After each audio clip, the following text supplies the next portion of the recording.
కేవలము ఆది కాండంలో ఈ మొదటి ఏవ ఆదాము యొక్క ఎముకనే పంచుకుంది. కానీ కొత్త నిబంధనకు వచ్చేసరికి రెండవ ఆదాము అయిన యేసుప్రభుల వారు అమ్మ మరియ తల్లి గర్భము నుండి ఎముకని కాదు, తన యొక్క దేహాన్ని, తన రక్తాన్ని, అణువణువుని ఇప్పుడికి పుచ్చుకొని తన గర్భము నుండి ఉదయిస్తున్నాడు ఈ పరిశుద్ధమైన మన పరమ తండ్రి యేసుప్రభుల వారు. అందుకే పరిశుద్ధమైన రక్తము, నిష్కలంక రక్తము, నిష్కలంక మాత అని మనం ప్రకటిస్తూ ఉన్నాము.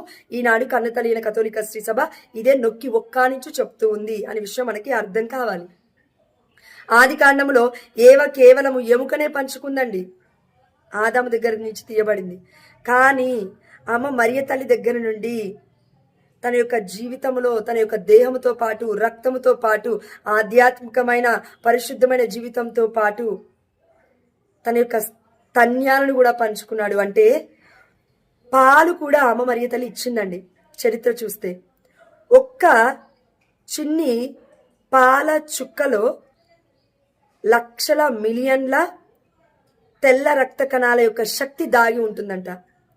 అంటే మరియ తల్లి శక్తి ఎంత పోతే మరి పరిశుద్ధమైన తన కుమారుడికి పాలను పంచి ఇచ్చింది, స్తనాలను పంచి ఇచ్చింది.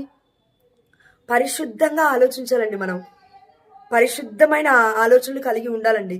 ఎందుకంటే దేవుడు మనల్ని అందరినీ పిలిచింది ఎందుకు అంటే పరిశుద్ధంగా జీవించడానికే.